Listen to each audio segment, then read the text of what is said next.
Section 1 of The Adventures of Old Mr. Toad by Thornton W. Burgess. Section 1. Chapter 1. Jimmy Skunk is Puzzled. Old Mother West Wind had just come down from the Purple Hills and turned loose her children, the Merry Little Breezes, from the big bag in which she had been carrying them. They were very lively and very merry as they danced and raced across the Green Meadows in all directions, for it was good to be back there once more. Old Mother West Wind almost sighed as she watched them for a few minutes. She felt that she would like to join them.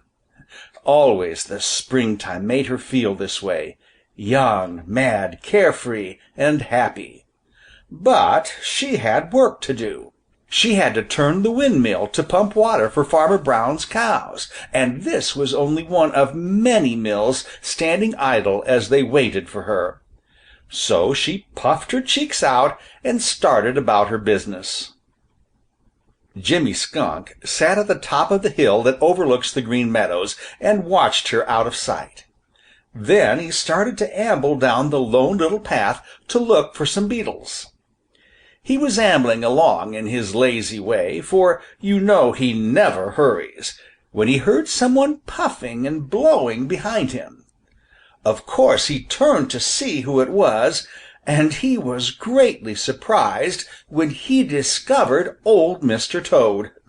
Yes, Sir, it was Old Mr. Toad, and he seemed in a great hurry.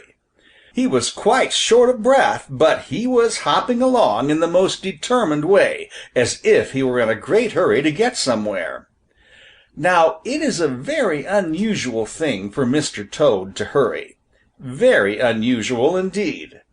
As a rule he hops a few steps and then sits down to think it over.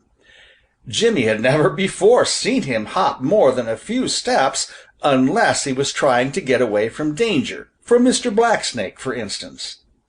Of course, the first thing Jimmy thought of was Mr. Blacksnake, and he looked for him.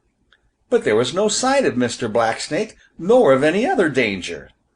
Then he looked very hard at Old Mr. Toad, and he saw right away that Old Mr. Toad didn't seem to be frightened at all, only very determined, and as if he had something important on his mind.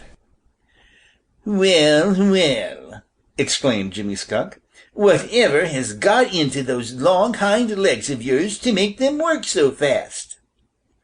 Old Mr. Toad didn't say a word, but simply tried to get past Jimmy and keep on his way. Sample complete. Ready to continue?